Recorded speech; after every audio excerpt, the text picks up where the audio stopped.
Welcome back to an all-new episode of TPR Podcast. I'm your host, Kennedy Thomas, and today we have Cora Griffen.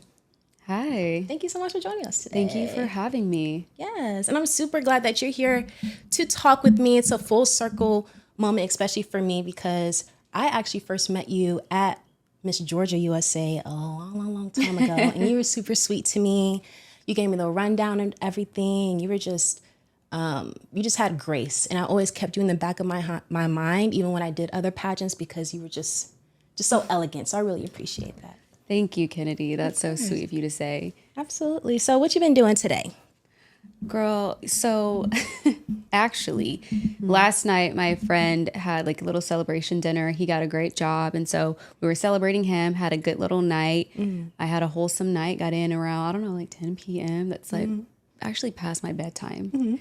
But had a good night, woke up refreshed, did my morning routine and prepared for the day. I want it to be extremely prepared. So I just made sure to get my mind right and kind of just go over everything that I wanted to, convey. And so, yeah, we're here. Did my makeup by myself. Yeah, you look stunning. And the reason why you are here on this podcast is for people to not only get another glimpse of who Cora is outside of the pageant, outside the stage and the glam, but we want them to get to know you more. And I also wanted you to share your story. I mean, you are a queen who has done it all. Now you are on to new adventures. So we're going to get into your experiences, competing, your pageant journey, what you've been able to do after pageants, how you've been able to take advantage of different opportunities. So we're gonna dig into all of that. And also, for the people who's watching, make sure you leave your comments, comment, subscribe, and be sure to drop any questions you have below for Cora, and we can ask her later on for them. But Cora, please, for the audience, I know you. The audience may not know you as much, but tell us, why pageantry, why beauty, why modeling? Yeah, so how I got into pageantry, I had a friend when I moved to Alabama and started going to church there. And I had a friend, her name was Bria. I love her to death. She was doing pageantry in the America system. And so I saw her on stage and she was singing and she looked so gorgeous and so beautiful. I'm about 12 or 13 at the time, I believe 13. And I saw that, and her grandmother was like, you know what? Telling my mom, you should get Cora to do this. And I was like, yeah, I'm totally interested. I had always had a passion for being around people, not necessarily entertaining people, but I knew people like to hear me speak as a child. I was kind of like all over the place. I had a lot of energy. And so it was kind of right up my alley. And I fell in love with it immediately. The dresses, being on stage. I had gone to like a modeling and acting school when I was a little younger because I wanted to be like in entertainment. So it was just perfect for me. I will say one thought that I had was, oh my goodness, I'm too late doing this. Some girls started when they were 5 or 6 years old. And now at 27, I'm thinking, how did you ever think that starting pageantry at 13 was too late? Actually quite early, but that's when I started. I believe I was in like a mall pageant at some point in Columbus, Georgia. I don't remember if it was Sunburst or something, but then they told me how to pay money. And I was like, I have to pay money to do this? And so it started there. And then I started doing Outstanding Teen. And then that's how I got into pageantry. And I loved it. My talent was singing at the time. And so, well, it's still singing, but in America, you have to do a talent. And that's how I got into it. Loved it. I love the philanthropic aspect of it. I loved how they celebrated beauty, how they celebrated women, and how they celebrated, healthy lifestyles. And I was becoming a more confident version of myself in what I had to offer, especially when it came to speaking, being on stage, presentation as a 13-year-old doing that. When I say these are skills that have just built upon each other now, and that's why I just continue to do it. Now, modeling, like I said, when I was younger, I went to a modeling and acting school. And so that just always intrigued me, like being on television and, putting on like this character and expressing yourself really intrigued me. So I had always kind of dibbled and dabbled into wanting to know how to express myself in a way like on a camera. And so I didn't really do a lot at that time because you're in school, you're a child, but that passion stayed with me. And now being signed to an agency, it's incredible because I get to do what I love and I get to kind of just, like I said, express what the brand needs. And there are other aspects of the job that people don't see, and people might think it's so superficial. But when you are creative and you're a visionary, these are things that inspire you. So competing has always came naturally to you. Was your family, always supportive of the beauty and modeling? I know some families are a little bit different about that. They're pretty supportive. They were very supportive. My mom has always been a cheerleader of mine, even though she put the fear of God in my heart when it came to competing. I don't know if any other pageant girls experienced this, but I cannot perform in front of my mother. Like when it comes to interviewing, if she would come to my rehearsal, like I used to take vocal lessons for when I needed to sing. And when I say I would be singing so perfectly fine on pitch and everything, when she showed up, I would be cracking all over the place. And she'd just be like, but she wasn't a super pageant mom. She let me do me. You know, she was there to support, but she never caused any additional stress. You know, my family has always known me to be a very outgoing young woman, a very outgoing lady, girl. Like from the time I was a kid, I was doing, you know, some of everything. And so when I got into pageantry, I don't think they were surprised at all. You know, they were very supportive of me, came to my pageants. Yeah, I mean, my family, you know, just thinking about that and how supportive they've been, even up to now, about me re-entering, it truly takes a village, and I am grateful for them because none of this has been on my own accord. And it's just been them encouraging me and supporting me in those times where I want to go back to when I started pageantry. I maybe won a pageant at 13, but when I got into the America system, it took me 4 or 5 years to win a pageant. So I would win swimsuit award after swimsuit award after swimsuit award after swimsuit award. And I would never be crowned title holder for 4 years. And so people probably look at me and say, oh, you know, she's so put together and, you know, she won Georgia USA on her second try, But those 4 years of pruning and being resilient, my family was there for me. My family was telling me to keep going, my mother especially.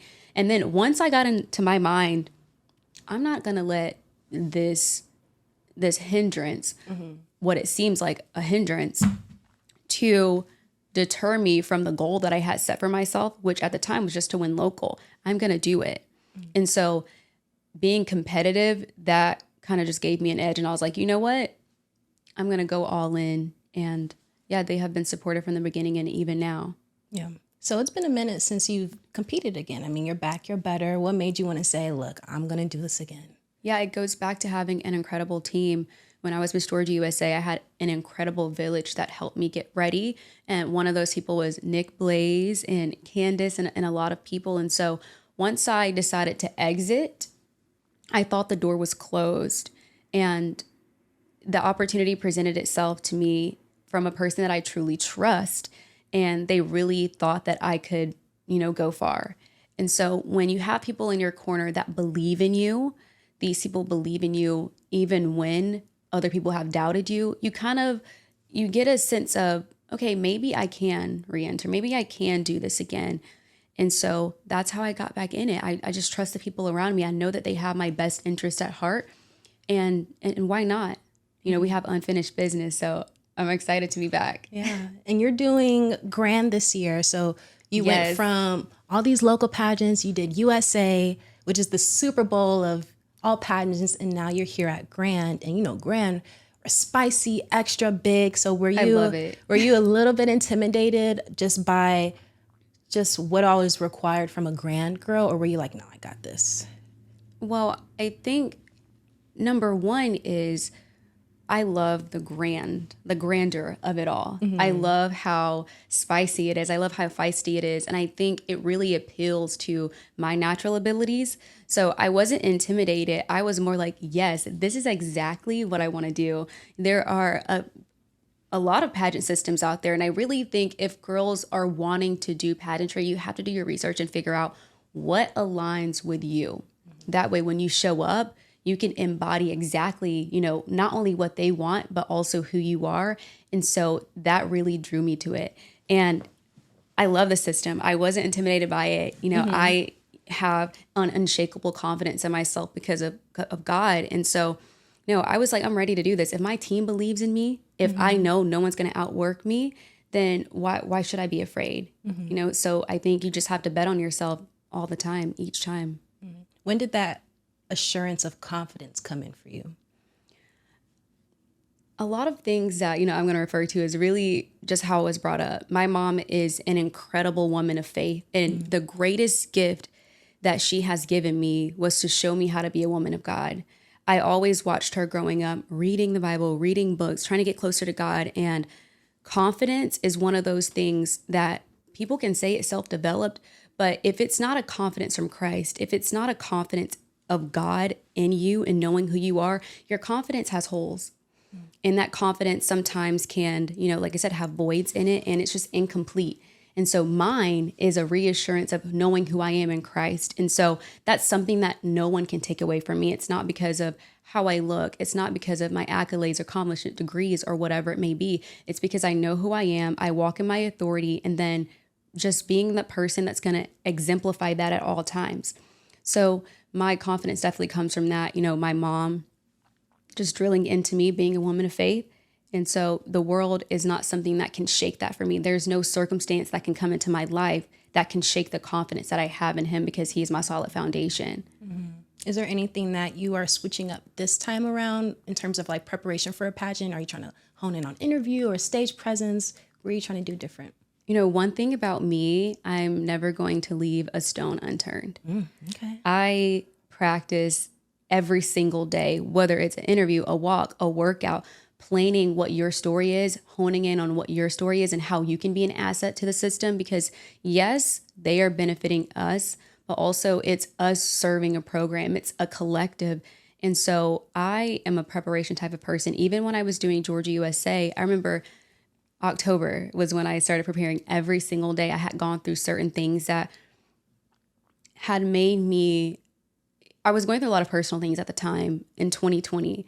And so that October came and I was like, listen, I'm going to prepare every single day. I wrote down, I'm not going to give you all my keys, but I think it's important to have a plan. You have to know the direction that you're going. If you fail to plan, you plan to fail. And that's something that I live by. And so I have a team that knows my blind spots. I know my own weaknesses. I know my strengths. And I have teams that are going to help me identify those blind spots, and just know we don't leave any stone unturned. Yeah. And you put in a lot of energy. It seems like from listening to you, you go in 100% or 110% into every single thing that you do. I am curious though, you were Miss Georgia USA in 2021. Mm-hmm.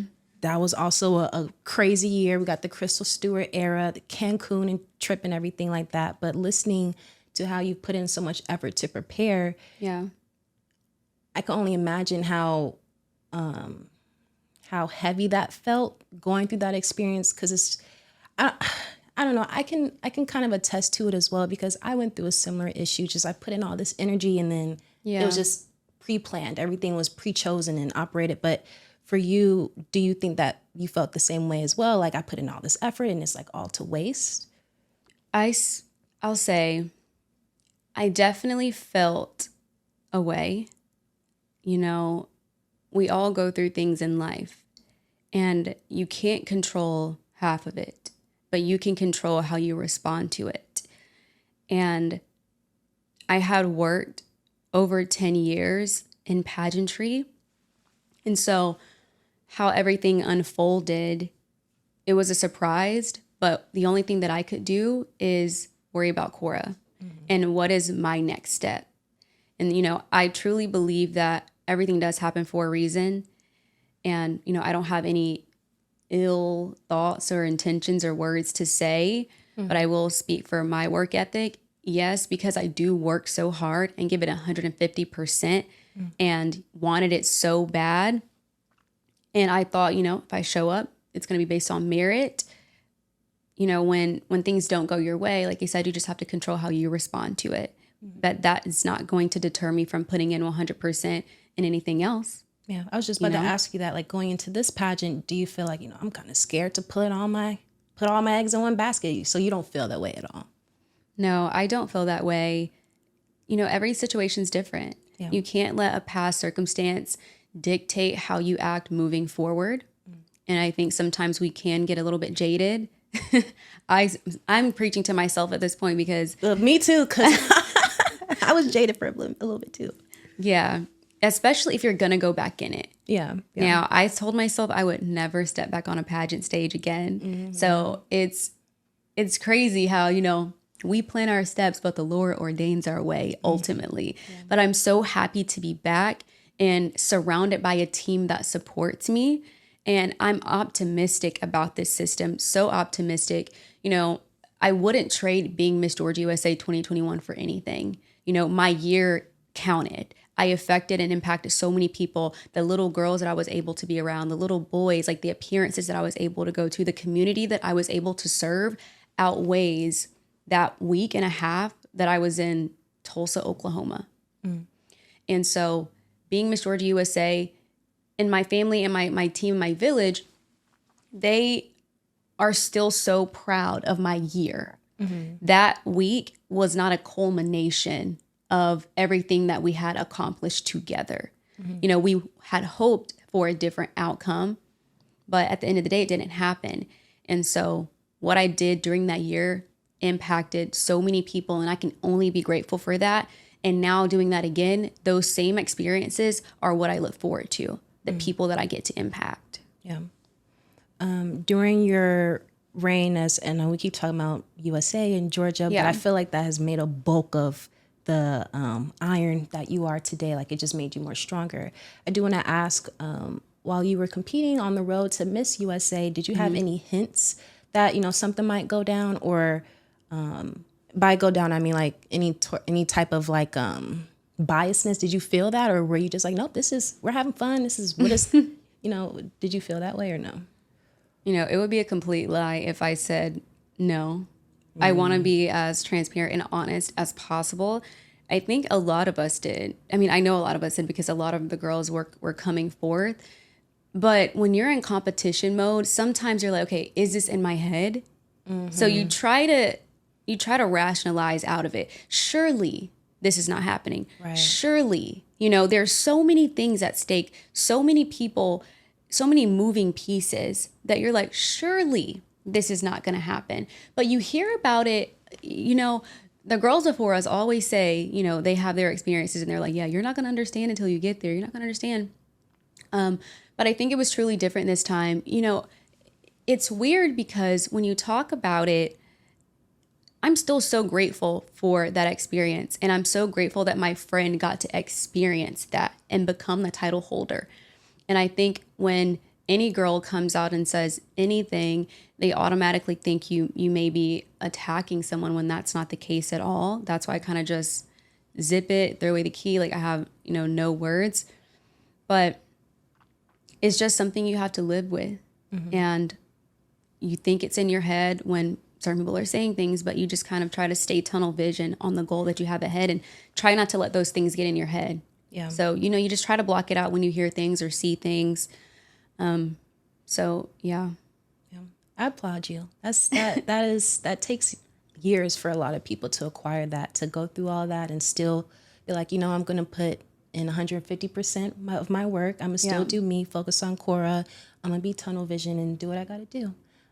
I will say for myself, during competition week and just experiencing something similar to that, I did feel myself like dying off early on that week. And I lost myself. I lost the experience. Yeah. I know it sounds so cliche. Go to the pageant for the experience, new friends. Girl, of course we want to win. Girl. But but I wish I was just more tunnel vision, as you were saying, more focused so I can, So how did it really affect you when you were feeling like, okay, I'm probably going to get slighted in this? I was depressed. I was in same thing. Like, surely this isn't like, there's no way like this will happen. And it just made things worse because we did have a conference call with the organization saying like, we're definitely not going to do that. And it's like, it happened anyway.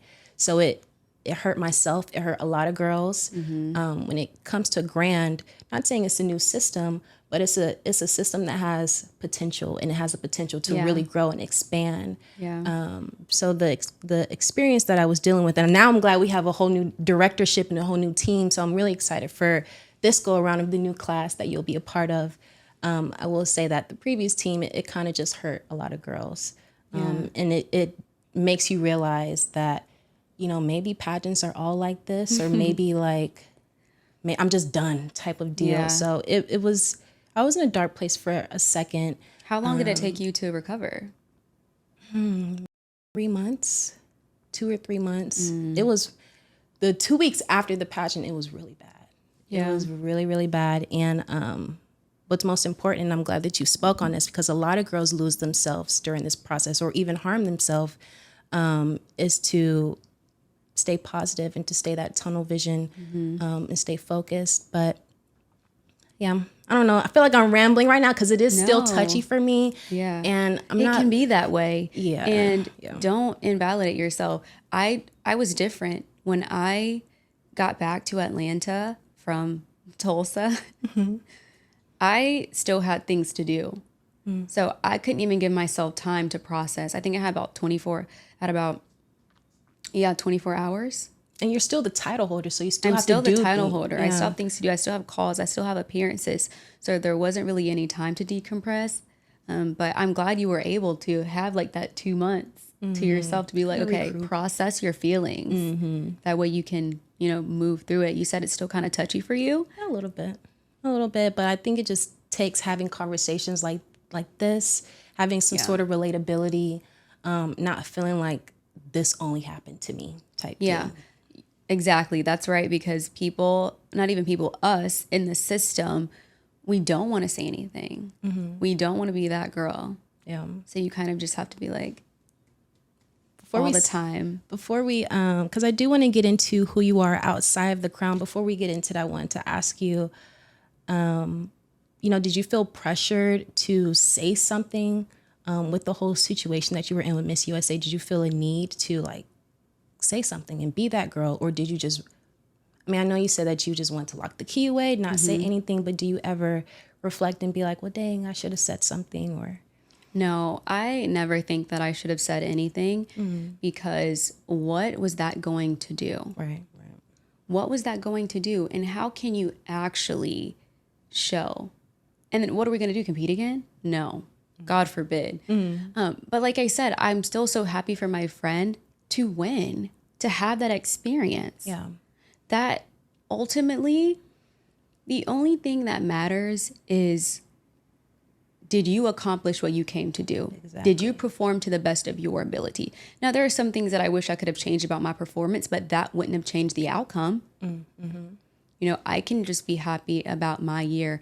I will say I became a lot more conscious of, how I'm perceived and the things that I say, because sometimes you can have experiences that are unfavorable to you because you may have had a wrong conversation with someone. You may have said something like something that you think is so minor to someone, and now you're completely blackballed from the industry. And it's like that. It is really like that. It's You wear Giovanni when you're supposed to wear Sherry Hill, and you are not winning the pageant. Like it's just a Game of Thrones, and I hate You that. don't want to wear the earrings that I told you to wear, right? Not the color. Like, it's crazy. You don't want to wear your hair like I told you to wear it, then you won't win.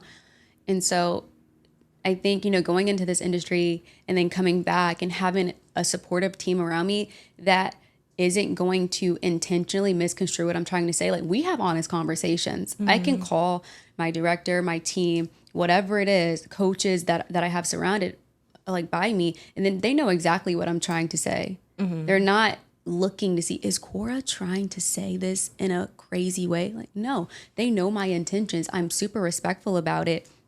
And so I am just so grateful to be back. If anybody is jaded from pageantry, I just want to say don't be, because there are people out there that will believe in you, that will support you. I literally wouldn't be here if it wasn't for the people that believe in me. And look at this. I get to have another incredible experience that I had crossed out of my mind, that I had told myself that I wouldn't. Look at me stifling my own success. Yes. Don't stifle your own success. Yes. Be open to new experiences. You never know what can come out of it. I love that. Thank you for saying that. Yeah. Thank you for saying that. Sorry, I had to let that sit for a second because that was deep. Cora, you are like just well spoken, and I'm super honored that you're carrying on this Grand Georgia title. Yes, from you. Yes, yes. And I know you'll do great. It'll be an exciting experience, a time to really be free. That's what Grand is all about. diverging away from the 1-2 stand pose. No, we are about swinging hips, hair, having fun. I So love I'm to super swing the excited. hips, girl. Yeah. Let's talk about your career life. What do you do outside of pageants? And I feel like, look, before you answer, the last time we talked was back at like an Earth pageant, and you were talking about you were doing journaling. Are you still doing like the journalism reporting work, or are you on to something different? No, I'm not currently serving as editor anymore. Right after I gave up my title in 2022, I served as the editor-in-chief of a luxury lifestyle publication here in Atlanta, which was an incredible experience. I never saw myself in a career of writing just because of a certain situation that had happened to me back in like high school or something with a teacher. I never thought like my writing would be like good enough or suitable. And so that full circle moment of literally becoming an editor-in-chief at the age of 26 was a dream. I didn't even think it was my dream job until I got it. You know, writing and laying out editorial lineups for publications that generate a lot of revenue, it thrusted me into a position of confidence also, and a position of knowing if there's anything that I want to do, I can do it. If I can be the editor-in-chief at 26 with no prior experience in true journalism and do well, I can literally do anything. And that gave me the experience in writing I needed to continue writing. I'm not serving as an editor-in-chief anymore. However, I still do write. And so I just love that. I've always been a writer. Like since I was a kid, I journaled. I love journaling even till this day. And so I think it's important to see where things might be natural for you. And I remember when I first got that job, I did a writing test, and the EVP of the company, she was like a writer for so many different publications, has worked at incredible companies like Condé Nast, Vogue, and all these other things. And I did a writing test, and she was like, this is one of the best writing tests that I've seen in my 20-year career. And I hadn't had a byline prior to that. And so, you know, the grace of God is just everywhere and surrounds me in my life. And I'm just so grateful that he set me apart for himself. And so a lot of things I work hard for. Like I remember a quote that someone said, work like everything depends on you, but pray like everything depends on God. And that has changed how I view life and how I approach anything that I'm going to do. I'm going to give it 150%, whatever it is that I'm doing. But I also know ultimately God is my solid foundation, and he is the one that's going to plan my success. Yeah. And I've been seeing on Instagram, you have a home fragrance line. Please tell us about that. Yes. So Chandier is my home fragrance line that is going to be launching soon. Hopefully like in the next month. We have a solid timeline for this, but you know, it's generated a lot more buzz than I thought it would, you know, initially, which is a great problem to have. But yeah, I wanted to bridge the gap in the market. You know, it seems like home fragrance and candles might be oversaturated in the market. But I like to say, if you have a good product, a story behind that product, and it's exceptional, you can separate yourself. It's just like pageantry. We have so many beautiful women. There are a plethora of beautiful women in pageantry. But what is it about you that can set yourself apart? So the same thing with Chandier. This is home fragrance line. We're starting with coconut soy candles, which is a high grade, high quality, luxurious wax.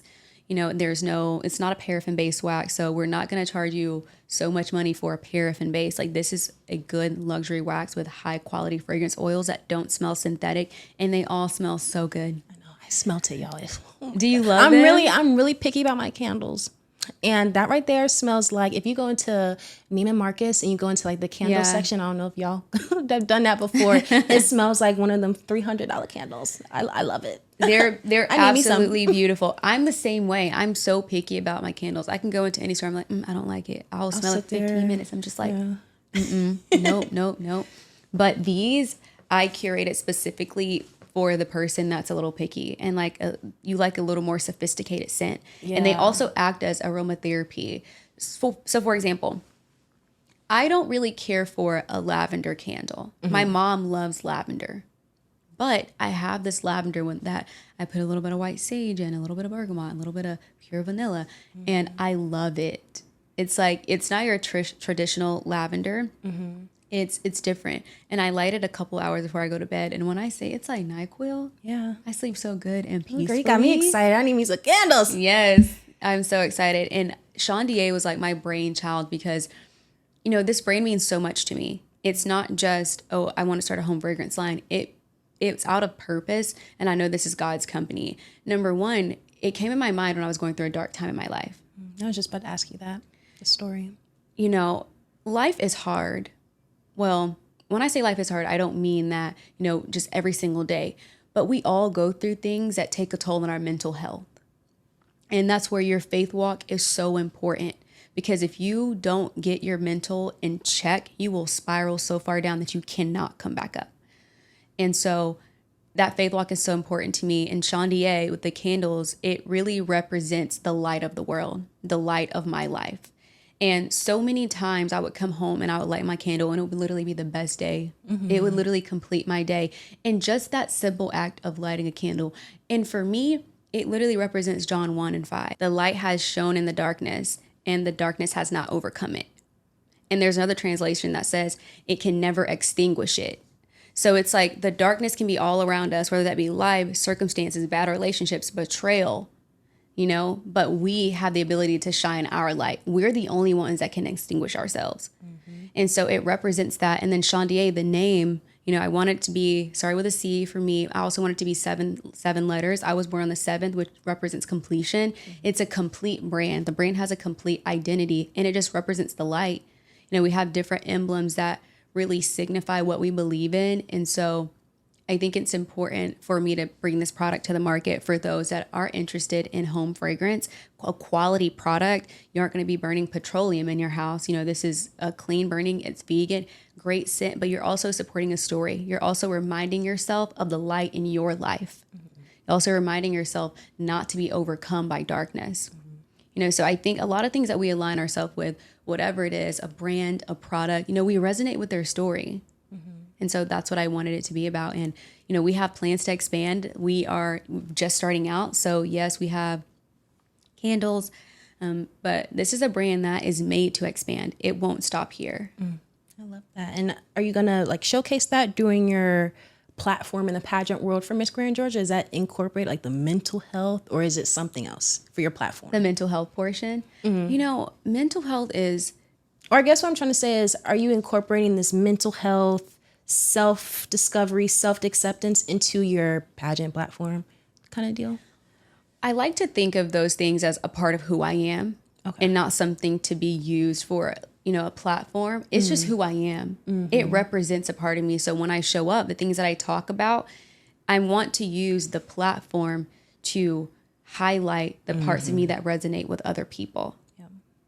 I think that's so important. We've seen a lot of mental health talk, especially in the pageant world. Chesley's mom came out with a book, I want to say this week or last week. And when I seen the title, my heart, it was aching. Yeah, mine too. Because I've been high functioning depressed before. Mm-hmm. A lot of people don't look at you and say oh, this person must be going through something. And then they'll invalidate what you're feeling because you're beautiful. Mm-hmm. Or you might have a good job. And they're like, what do you have to be depressed about? Yeah. People have no idea what goes on in your head and in your heart. And so it's important that we show up authentically ourselves and absolutely going to use that platform to be highlighting how I get through certain things. And I think Shondier is just another example of a part of who I am being expressed in a physical product. Mm-hmm. So Shondier has your whole heart. Besides pageants, this is what you're working on. This is your project that you're going to excel. Yes. Yeah. This is a project. And everything is happening at such perfect timing. When you think your story is over, it's not. Mm-hmm. I remember after Miss USA, I'm thinking my pageant career is over. I remember, not working as editor-in-chief being like, okay, what am I going to do now? And I just look 6 months later, a year later, all the things that God has repurposed in my life, it's not over. It's never over. If you keep having faith, you keep believing in yourself, it's not over. Your life can do a complete 180 for the better. Mm-hmm. You just build on the current skill set, the current life experience that you already have. And then you have that wisdom in your head to know how to be better and how to do better. Mm-hmm. So I'm just excited about the possibilities. Like the brand came about during a dark time where I was in pressing. Like I was in a pressing season. But out of that, someone is going to have a home fragrance of something representing a light in their life because of a dark time. So we never know what can be produced out of darkness. Yeah. So sometimes we can, embrace it. I love that. How does one get to where you at right now? I done graduated college. I got my master's, and I'm just trying to navigate adulthood and lifehood. So, and I've always just been curious, seeing women such as yourself who have gone through all this stuff, and it feels like for me, I'm still going through it, but I haven't seen the light at the tunnel how you've been able to see. So how does someone get to where you are? Is it praying every day? Is it really just building that confidence first? Then number one, the fear of God is the beginning of wisdom, the fear of him. So it's like that reverence. I diligently seek him. That is the only way I can get through it. That is the only way that I can show up in my light. And so people use all these external things to find peace when I just go back to the source. And it's not easy. It's not easy. Okay, but there is tomorrow. There is a tomorrow. And so, seeking him, keeping him first and foremost in everything. Don't be afraid of people thinking you're, too prudent or whatever. It works for me. I've been in that dark place. Like I said, high functioning depressed. No one knows what's going on in my head, but I'm going home crying every single day. And so you have to do what works for you. And you have to stay 10 toes on that. And also you talk about the light at the end of the tunnel. Life is a journey. I, for so long, was looking forward to the end. Like, Lord, please, like, when am I going to get to the end? Like, when are we going to see a breakthrough? When am I going to finally get to a point where I've made it? You don't get there. Life is a journey. Yeah. And when we talk about all of this, it just reminds me of that time as Mr. George USA, that time as editor, the time that I'm building a company. The journey has been the most fun part. When I got to the end of it, I'm like, oh, that was great. I wish I could go back 6 months and do it all over again just to be in that moment.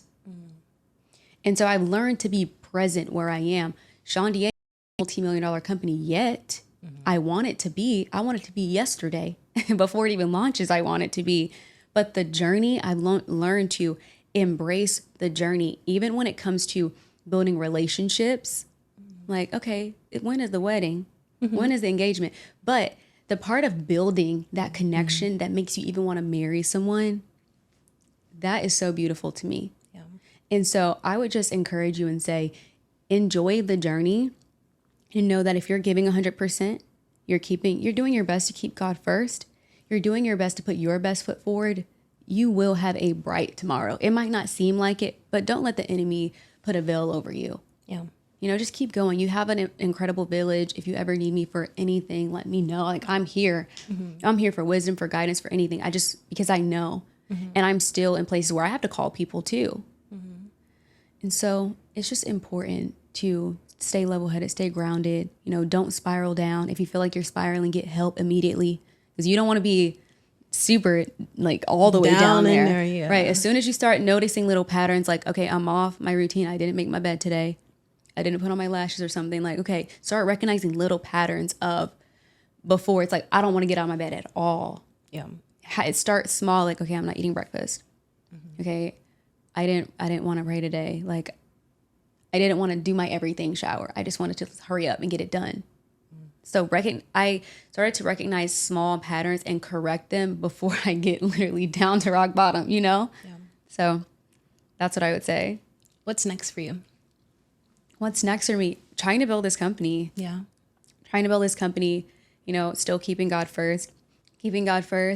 Miss Grand USA is in August in Miami. I am so excited. We're going to be lit. Miami is like one of my favorite places ever. Really? And so, it's so crazy. I was supposed to move to Miami in February. The whole thing fell through.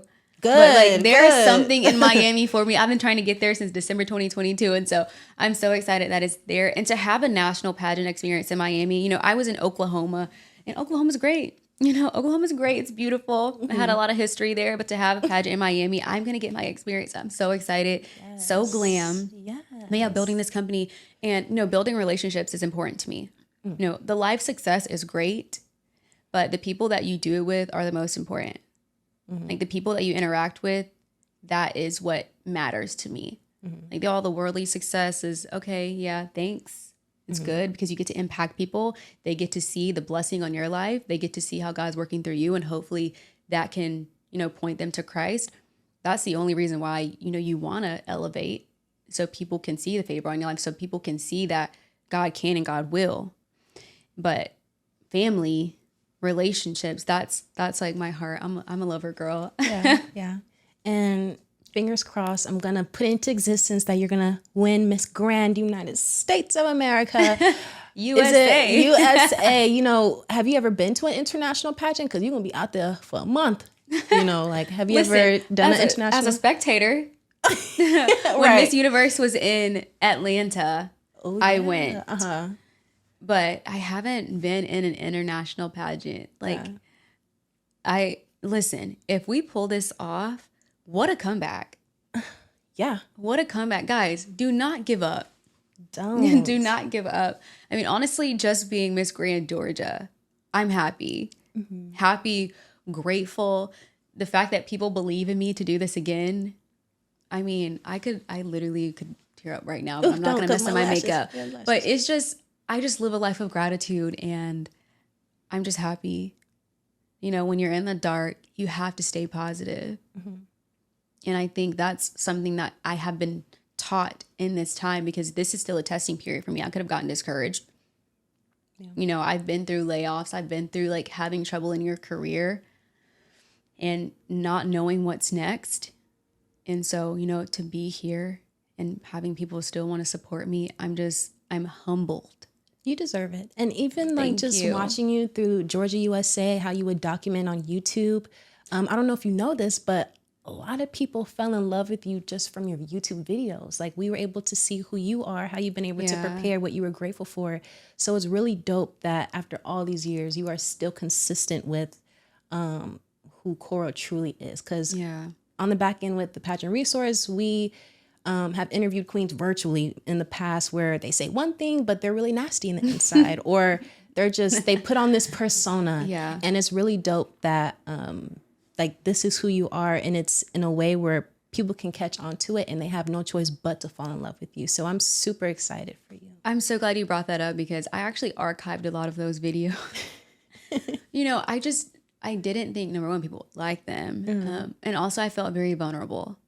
After Miss USA, I don't know if anybody recognized, but I kind of got off social media for a while. And even now, having to post again consistently, every week, I'm out of my comfort zone. I kind of just went into my shell, because we were talking about earlier, you can do one small thing that you think is not even harmful, and people will blackball you. People will say certain things about you. They don't even know you. You can have a misstep and everything's snatched from you. Yeah. And so I became very conscious of how I'm perceived. And that kind of affected me in the social media space. I kind of just didn't want to be there. And now that I've grown and I've been sharpened and I'm leaning more into my authenticity, I know I'm not for everybody. But what I can say is I try my best to make people feel good, to feel seen and heard when they're with me. And that's the only thing that people want, is to be seen and heard. Yeah. And when you learn to be more present, then I think it's natural that people start to like you, because you're there with them. My mind is here and my body's here, not just my body. Yeah. So, yeah. I love that. I just want to throw flowers all at you. You're so sweet. But as we're wrapping up for today, please tell us how we can follow you, follow your journey, your fragrance line, your personal. So my home fragrance line is Chandieco, CHANDIECO on Instagram. So at Chandieco. We also have a Facebook. It's just Chandier. And then I am Cora Lynn G, CORALYNNG on Instagram. And then Miss Grand Georgia USA, or it's just Miss Grand Georgia on Instagram. And then make sure you're following the Miss Grand USA Instagram as well. I have a Facebook. I don't really use it. I probably should get a little more active on that. A little bit. Yeah, that's how you can follow me. It's super simple. Whoever has a name at Cora on Instagram, I want it. Okay? Yeah, give that right back. Give that name up. I want it to just be Cora on Insta. So whoever has it, let me have it. Yes. For you all watching at home, if you loved this conversation, be sure to like, comment, subscribe, comment your favorite moment of this episode, comment who you want to see next, and I will see you guys next time. See ya.